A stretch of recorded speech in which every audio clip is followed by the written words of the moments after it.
Welcome to Wish I Had Known, the show where hindsight meets insight. Host Jodie Lamb has worn many hats in the world of finance, from navigating the intricacies of financial planning to unraveling the mysteries of insurance claims and diving deep into the realm of structured settlements. Each episode explores the topics that make you say, if only I had known this sooner. Join the conversation as we uncover the insights that can make all the difference. This is Wish I Had Known, because knowledge is power and hindsight is 20/20.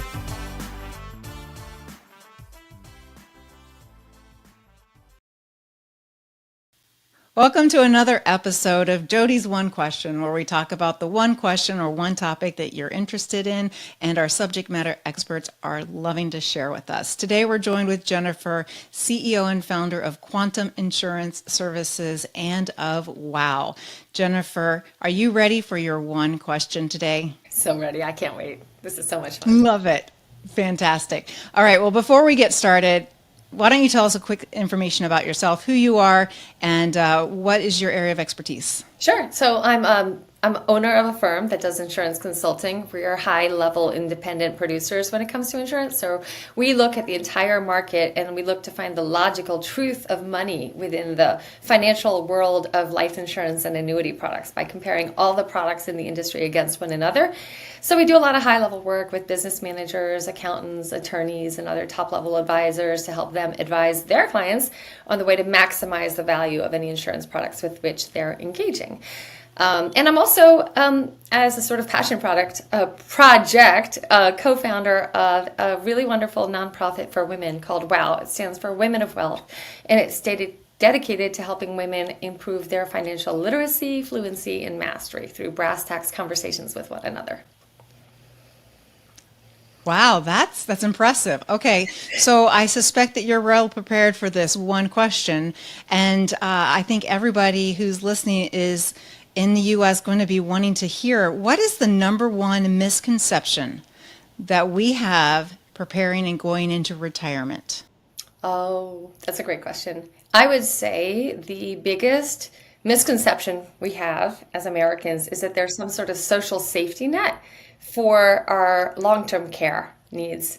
It's something I'm pretty passionate about because my own father had a terrible stroke about 7 years ago. And he didn't have adequate protection. He didn't have any long-term care insurance, and he didn't have enough retirement to pay for his needs, which was $10,000 a month of round-the-clock care in his own home where he wanted to be living. And unfortunately, the baby boomers are only just beginning to hit that peak period of time where long-term care becomes more likely. And so the demand for long-term care is increasing, which is increasing costs because you know the laws of supply and demand. So what most people don't realize is that in 30 years, the average cost of long-term care is going to be $1.3 million per person. And Medicare doesn't cover it. And you're kind of on your own in this country as to what you're going to do. And it's like this giant tsunami of future problems just waiting to hit the fan. So it's really important for people to get good information and try to incorporate a long-term care strategy into their retirement portfolio. What happens if they don't put that in place today? What's their alternative later? Well, that's a really good question, Jodie. What happens is 3 out of 4 75% of the time, let's just say, the woman in the family, it's usually the daughter-in-law, whatever, ends up having to lose hours and hours of years and years too of time and become the in-home caretaker for a sick and elderly relative. So it's really well documented. 75% of in-home caretakers that are non-paid are women. And the average woman ends up losing about 2.5 years of time out of her career taking care of somebody. It's devastating. And it's just this kind of untalked about burden that women are about to face at some point in their lives unless they've planned to protect either their own elderly relatives and or themselves. That's a burden that they'll end up passing along to somebody else too. So it's just one of those things where, I'm in risk management. So for me, everything is about what do you know is a risk that you can cover today affordably so that you don't have to face that worst case scenario. And I'm a little bit obsessed with this, that no one seems to be knowing about this. And I wouldn't say no one. I mean, I get calls every single day. Hey, my financial advisor told me I need long-term care. Can you help me? And the answer is, of course, yes. But you would think more people would know this, and they just don't. As a mother, as a daughter, I don't want to shift that burden onto my own children. When is the best time to start looking at long-term care, understanding that we have to buy insurance before we need it, and typically the younger we buy it, the cheaper it is. But where's that sweet spot? When should we be having this conversation, if not now, in our planning strategy? Great questions. So if you're going to buy traditional long-term care, you probably want to do that in around the age of 50. It's like you better do it, or it's going to get really cost prohibitive, and you may not be able to afford it. And it's also getting harder and harder to get approved for long-term care because the insurance carriers, they're no dummies. And so they don't take bad risk anymore because they're losing a lot of money. People are living way too long, way longer than they expected. So if you've like sneezed recently, or I mean, I'm kind of exaggerating, but I'd say right now for traditional long-term care, about 1 out of every 3 clients I'll take to the market can actually get approved. So if you wait a little too long, you have too much in your medical history that impacts your ability to even buy the product. So I say max age 50, you should be having conversations. Now, there are also these really interesting hybrid products that have evolved that are life insurance products with long-term care riders baked right in, which personally I love because there's a lot of really cool things about them. And if you're going to do one of those, you can start them anytime. You can start them as early as 30, and the sooner you do it, the better, because it allows that death benefit, which is also your long-term care benefit, to grow over time on your behalf. So then the sooner the better, and the younger the better, because you know the time value of money. So if we want to find out more about this, Jennifer, how do we reach you? How do we find you? And what does the process look like going forward? Oh, sure. Well, we do, a lot of being insurance nerds for people. And if you ever have a question about insurance, I encourage anyone and everyone to reach out to Quantum. Quantum Insurance Services can be easily found. Our website is www.quantuminsuranceservices.com. If you go there, there's like a little contact us button, and it really brings you right to our consultants who are, trained like me, intelligent like me, and commissions agnostic, which is really important. We're not here to sell, we're here to advise. And we work with every carrier that has an A rating or better in the entire country. So you have access to a universe of products that's much larger than if you go to just, I don't know, your New York Life or your Northwestern Mutual agent or your State Farm agent. And it's a really great way to help find the more affordable way to get the protections that you need. So you can try us there. You can give us a call at 424-286-2481. We actually do have phones still. And you can always email me personally at jennifer@teamqis.com. I love it. As one insurance nerd to another, I appreciate you. Thank you so much for joining us in another one question topic. I think long-term care is absolutely something that we need to make sure that we are addressing in our retirement planning. You're absolutely right. I had the mistake of thinking that that was something I could cover with my employer-sponsored plan. And not only you're telling me that's not the case, but it's also not covered by Medicare, and that's a huge financial exposure that we all need to be aware of. Thank you so much for sharing. Do you have any final parting words that you wish to share? Yes, thank you. Jodie, thank you for helping people learn important things. It's such a complex subject. And also, thank you for being an insurance nerd in the industry. As you and I both know, only about 2% of top-level insurance nerds in this country are female. So congrats to you. And thank you for being a fellow insurance nerd who happens to be female. Cheers to you, my friend. Wish you all the best. Thank you so much for joining us today. Thank you. Thanks for listening to today's episode.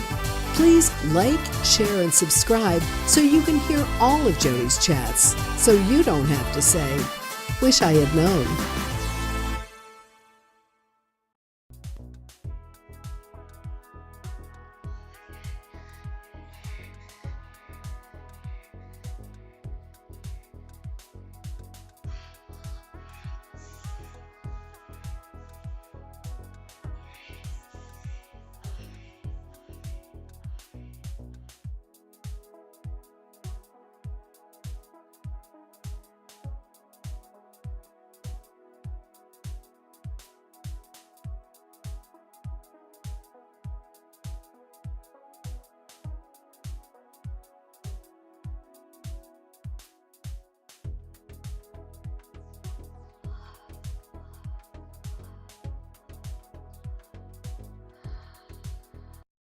Welcome to Wish I Had Known, the show where hindsight meets insight.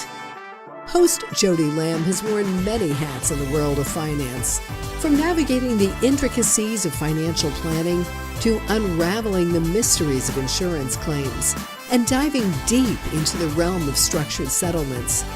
Each episode explores the topics that make you say, if only I had known this sooner. Join the conversation as we uncover the insights that can make all the difference. This is Wish I Had Known, because knowledge is power and hindsight is 20/20.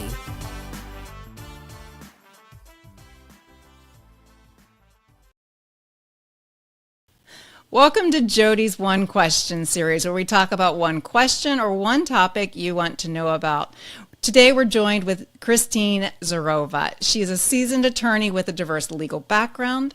Christine brings over 15 years of litigation experience to the table. She specializes in defending physicians, medical practices, and hospitals in complex cases ranging from medical malpractice to business disputes. Welcome, Christine. Hi, Jodie. Very nice to, I'm glad to be here. Thank you.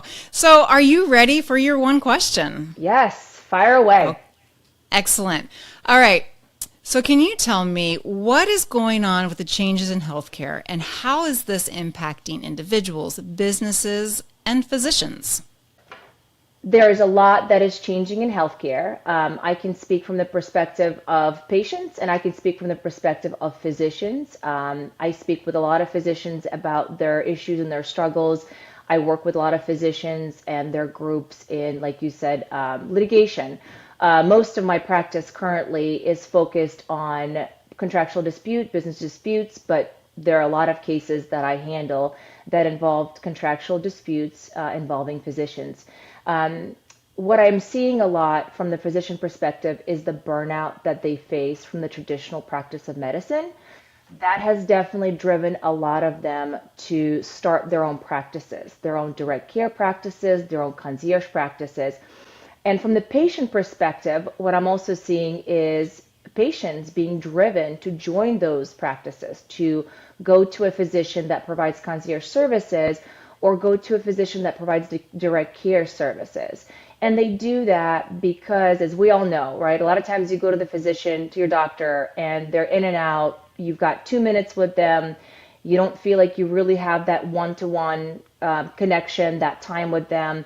And I mean, as patients, I think we all want more time. We all want better care. We all want to have the ability to have a conversation with our physicians where we don't feel rushed, where we don't feel like we're imposing on them. And so from the patient perspective, a lot of them are going towards direct care practices to get that additional level of service. I'd not heard of concierge service before recently. Can you elaborate on that, what that is? Sure. Concierge services is basically when the physician, strike that. Concierge practices are for physician groups that will charge their patient an annual fee a lot of the time. They have much less patients. They don't take on a full patient load like they would in a regular practice of medicine that takes insurance. They do not take insurance, and depending on how it's structured, physicians may also charge you a fee for your visit. However, that physician is available to you a lot of times after hours, on weekends, and once again is able to provide a connection and build a relationship and give you the time that you need in order to discuss whatever concerns you and really address your needs. So this doesn't replace traditional healthcare insurance, but if one was interested in complementing their existing insurance with a concierge service, what does that look like? So absolutely. Concierge practices and direct care practices do not replace your insurance. In fact, a lot of the physicians in their contracts with the patients are very specific that the patient still has an obligation to maintain their health insurance for, when you're going to the hospital, if you need procedures, if you need surgery, things like that. So that remains there. It's just basically an additional level of service that the patient is willing to pay for in order to be given that extra time and attention. Typically, concierge practices are more on the expensive side. Not everybody, not every practice, but a lot of them are. But your direct care practices, are practices where a physician may charge you $50, $75, $100 a month. They may charge an additional cost when you see them, but it's not significant. It's not very expensive. It's usually below that fee. And the patient not only gets the benefit of having that additional time with the physician, but the physician is also able to pass on the savings for labs, right? If you and I go to the doctor and we get our labs done, it's like $1,000 bill, your insurance pays $500, and then you're stuck with $500. A lot of times, because of the way that physicians structure it and the networks they join, they're able to significantly reduce the cost of labs, the cost of diagnostic studies, down to like $20. So there's a huge benefit that patients are seeing. They may be paying an additional cost for a monthly fee, but they're saving significantly on other services like labs and diagnostic studies. Okay, so I've had no shortage of medical treatment in the past. I've had chronic back issues. I've had a recent experience where insurance was dictating care, and I got to the point where I don't care what this costs. I want to have this diagnostic imaging done or this follow-up appointment to be done because something's not right, and we were waiting for insurance to approve it, which was crazy. I find that insurance is often dictating patient care. Is that something that physicians feel as well, or is it just one-sided where the patients are the ones struggling? I think you hit it spot on, Jodie. Absolutely. It's felt by both the physicians and the patients. From the physician's perspective, you have to imagine the overhead costs associated with fighting insurance to get approvals for certain procedures or medical treatment to getting paid, right? They spend so much money on those overhead costs. And it's also frustrating for them because they're the provider, they're the practitioner, they're the ones that went to medical school. And if they believe that it's in the best interest of the patient to have a certain treatment or diagnostic study, it's very frustrating for many of them to have that be denied and rejected by an insurance carrier, which is not in the practice of medicine, right? A lot of physicians enter the practice of medicine because they care and they want to help. So that also contributes to the significant stress that they feel, and the burnout contributes to the burnout that they experience. From the patient perspective, as you know, it's highly frustrating when you're in pain, you feel like you need to get it resolved, worked up, your physician agrees with you and creates a plan of care and believes that some diagnostic study is going to help him or her diagnose what's going on with you, right? And then that request is denied by the insurance carrier. Oftentimes it feels like very arbitrary. And that's one of the reasons why patients will seek concierge services, direct care services, and also I forgot to add specialty care services. So you have direct care practitioner, which are your internists, your primary care physicians, and then you have specialty care services where specialists like podiatrists, pain management physicians, will create their own specialty care practices to provide you with that specific care on a cash pay basis. So for the physicians looking to break the mold and do that specialty practice, what's involved with that? And what usually triggers that decision is it the burnout? Is it the litigation? What is it that motivates physicians to make that change? Yeah, there's so much of it. All of those things are huge factors in physicians' decision to leave the traditional practice of medicine and start their own practices. When I defended physicians in medical malpractice lawsuits, I saw the significant level of stress that litigation caused, just like I see it now with non-physicians going through business dispute, right? Litigation is extremely stressful. It is a very personal process, and that certainly contributes to the burnout. In addition to the long hours, the expectations, the electronic medical record keeping, the fighting with insurance carriers, oftentimes it culminates to the point where they don't want to practice. They don't want to live like that anymore. And what I've seen from a lot of physicians, just in networking with physicians, a lot of them find that entrepreneurship is one of the ways that they break out of that burnout. And a lot of them, they start their own direct care practices, specialty practices, or go a completely different route. And so it's definitely a combination of all those things that you discussed that get them to the point where they're like, you know what, enough is enough. I want something different from life, and they start practices. So what was their first step? What do physicians do that want to make that change for a positive work-life balance, to get the reward for the service that they've done in a way that feels meaningful to them, that they get to make their own decisions in their practice? Who do they contact to make those changes? My recommendation is to really have a good business plan, maybe speak with a financial advisor to make sure you're set up for that, and have a business plan in terms of identifying and understanding where you're going to get your patients, right? You don't want to quit your traditional practice of medicine, leave a hospital, leave your group, and start something and not have any patients for a year, because that's only going to add to the burnout and the stress. So definitely have a business plan in place. Talk to your financial advisor to make sure your ducks are in a row, and then seek an attorney's assistance to make sure you're complying with your state's regulations, any applicable federal regulations, to create your own practice. That would be, I guess, those are the top three things that I think the physicians should start with. Christine, why would someone need to reach out to you in this healthcare evaluation, in the litigation process, in their expertise of business?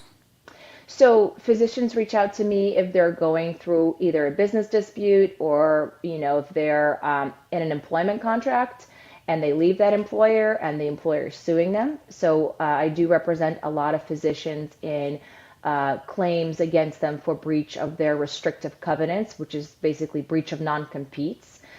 So we do provide those services at the firm that I'm currently in. And then I also, physicians reach out to me that want to start their direct care practices, their specialty care practices, their concierge practices, along with, right now I'm helping a non-healthcare practitioner start a multi-state telehealth practice, and that's been really interesting and rewarding. So we're seeing a lot of, non-traditional ways to provide services. And this specific telehealth practice is also going to be a cash pay service. So, there's definitely a trend towards that. And I think that it provides physicians an alternative way to practice medicine and takes them back to the roots of why, the roots of why they entered into the practice of medicine to begin with. It gives them that time with patients. They feel better because they feel like they're not in a rush. They're not, spending half of their day fighting with insurance companies, and they can take less patients and still make the same amount of money or more. I think post-COVID, everybody has a whole new appreciation for the stress and the burnout that we see in our physicians. Mm-hmm. Christine, this has been extremely informational. If we have physicians, if we have people in our network who need to reach out to you, where do we find you? Absolutely. So I work at a great firm. It's Byrd Campbell, B-Y-R-D, Campbell, C-A-M-P-B-E-L-L, like Campbell Soup. We're in Winter Park, Florida, and I'm happy to reach out. You could reach out to me through LinkedIn to connect. That's where I'm most active in, or through the firm. Wonderful.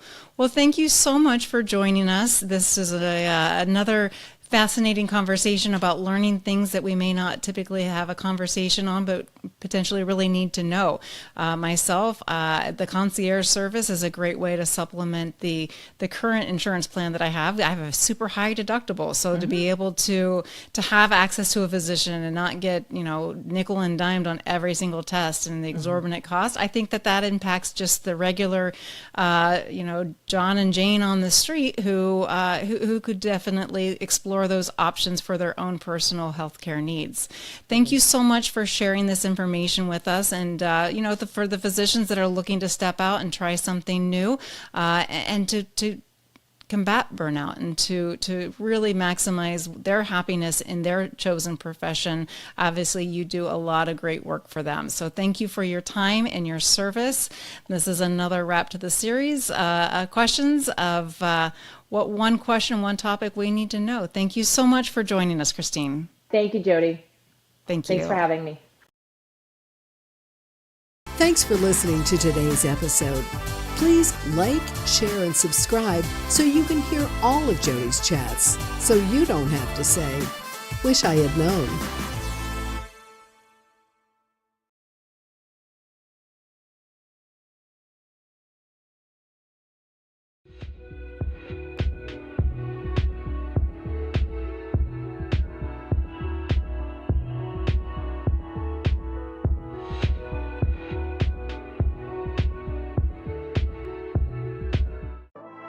Welcome to Wish I Had Known, the show where hindsight meets insight.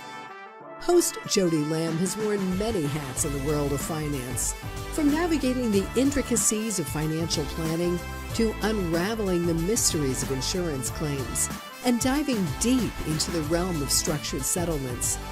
Each episode explores the topics that make you say, "If only I had known this sooner." Join the conversation as we uncover the insights that can make all the difference. This is Wish I Had Known, because knowledge is power and hindsight is 20/20.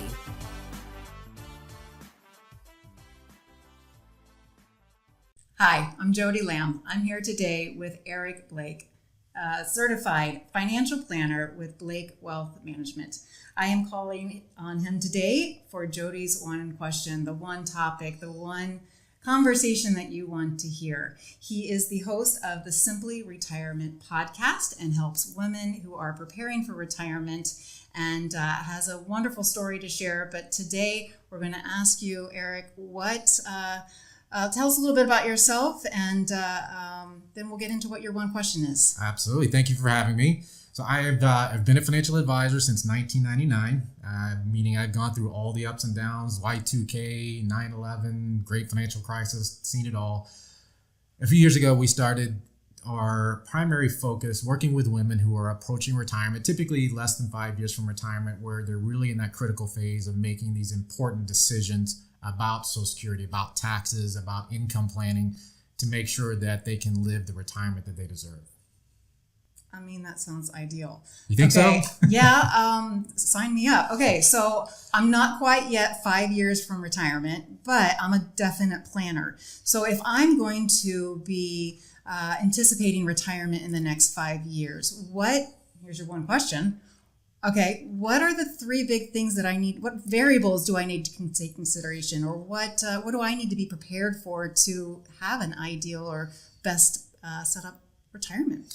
So that's a great question. And realistically, the three keys to a successful retirement for women are really you'd make the argument that they're the same three keys for anybody. But when we're thinking about women who are approaching retirement on their own, which is our primary focus, the three keys really come down to, number one, we want to talk about optimizing Social Security benefits. And optimizing is different than maximizing. And most people, a lot of times when you talk to a financial advisor, you talk to anybody, you hear maximizing Social Security, which simply means trying to get the highest benefit. A lot of times that makes the most sense, but there are several situations where it may not make the most sense. You may need to start Social Security earlier for whatever reason, or you may have gone through a divorce, you've been widowed, maybe you have some of these other benefits that are available to you, spousal benefits, ex-spousal benefits, survivor benefits, where based on your specific situation, you need to look at optimizing your Social Security benefits, which also takes into consideration taxes, which is key number two, what I call minimizing your lifetime tax liability. The bottom line is the less you pay in taxes, the better off you're going to be, the longer your money is going to last. Nobody wants to pay more than they should to Uncle Sam. I can use the phrase, we're all okay paying what we think we owe, what's our fair share. We just don't want to give Uncle Sam a tip. So that's key number two. Last one, key three, is investing smarter. We know that, at least historically speaking, statistically speaking, women live longer than men. So the fact is, we have to make sure that your money lasts as long as you do. That's a big key, right? Nobody wants to outlive their money. But that a lot of times takes making sure you're making decisions that are in your best interest when it comes to how do I invest my money? How do I generate an income from my investments that I can't outlive? And there's two big points to that, in that, number one, being too conservative can be just as bad as being too aggressive. A lot of times, when we work with women, which is our primary client base is women who are approaching retirement on their own, they think in their mind, as soon as I retire, I need to be extremely conservative because I don't want to lose anything. Right. Well, that makes a lot of sense, except when you think about what's inflation done the last couple of years. Mm-hmm. When inflation's 8% and you can get 6% on a CD, you're still losing money. It's just not because of the market. You're losing purchasing power, which that's the bottom line, is we want to maintain purchasing power throughout retirement, which could be, if you retire when you're 60 or 65, most likely you need another 20, 25, maybe 30 years of income in order to, again, not outlive your money.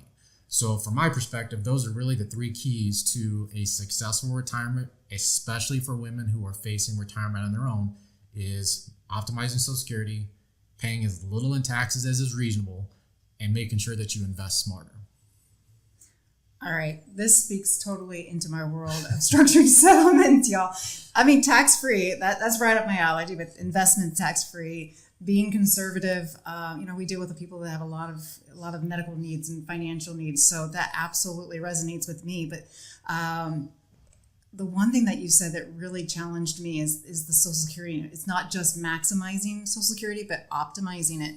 And you had shared earlier about tips for even divorced people, like myself. I'm now looking at this as an individual facing and looking at retirement planning. So how does that change if we're divorced versus married?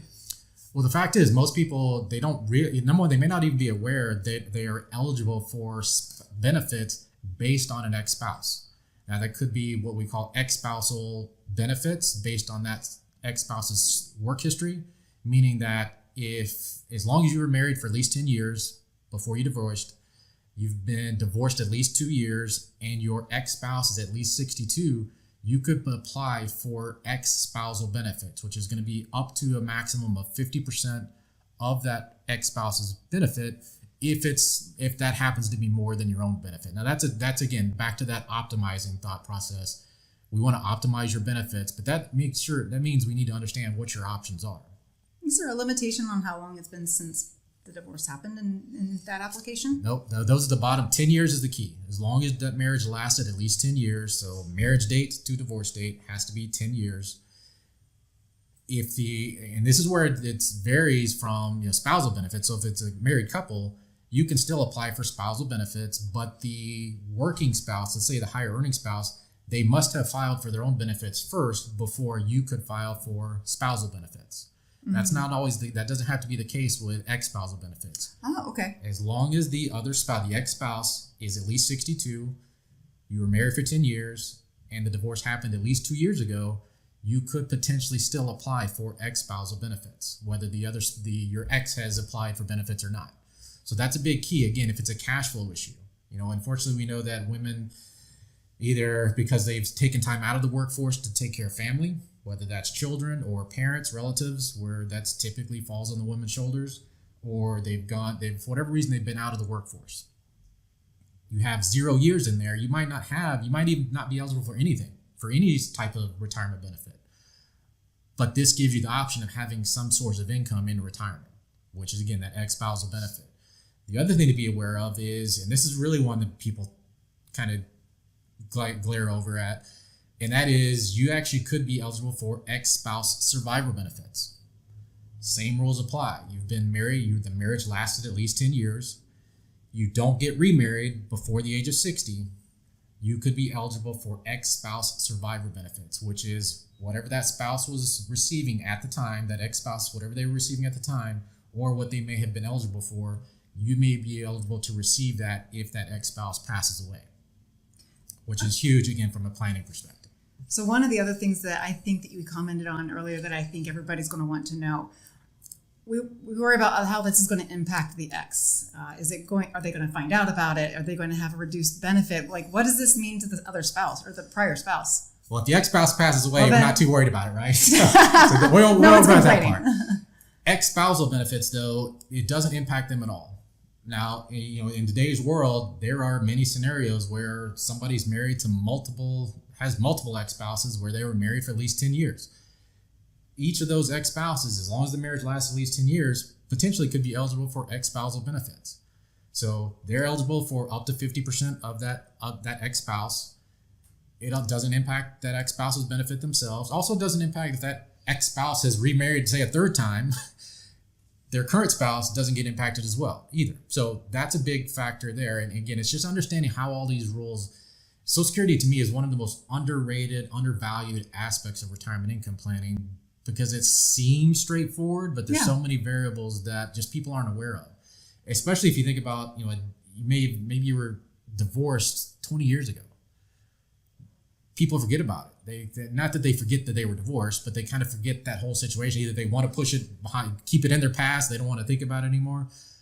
But that could be, ultimately, it could be the difference in thousands of dollars of income by being aware of you being able to receive ex-spouse survivor benefits when that spouse passes. Because again, most likely the woman is going to outlive the man.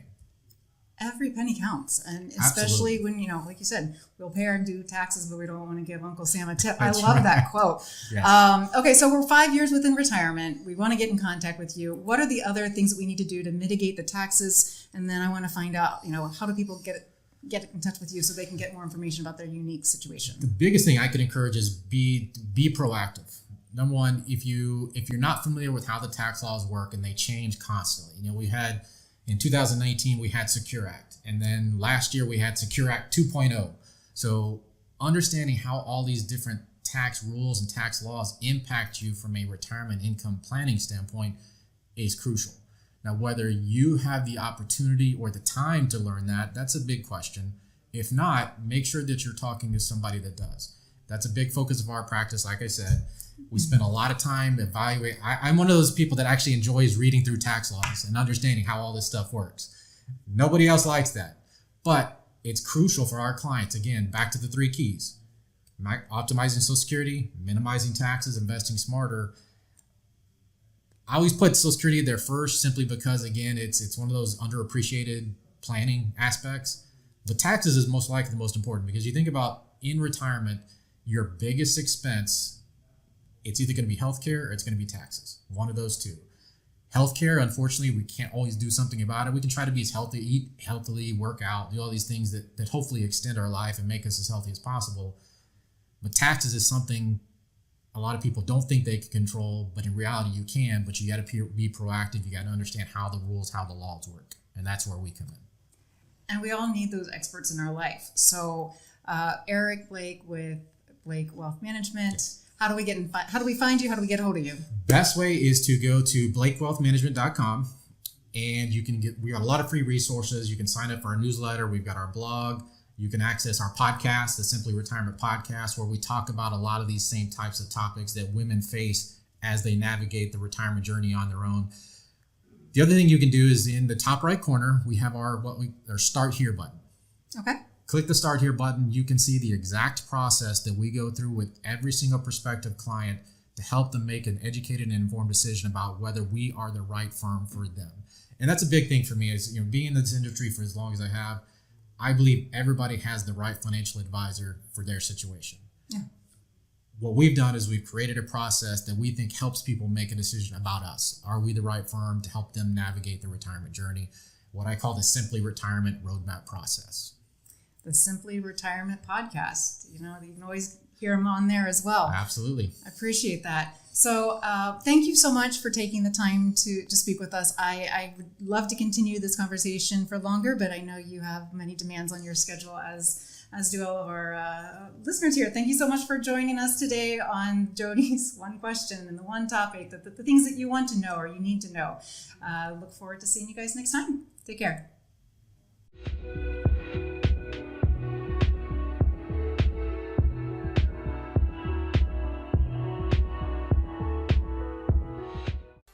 Thanks for listening to today's episode. Please like, share, and subscribe so you can hear all of Jodie's chats, so you don't have to say, "Wish I had known."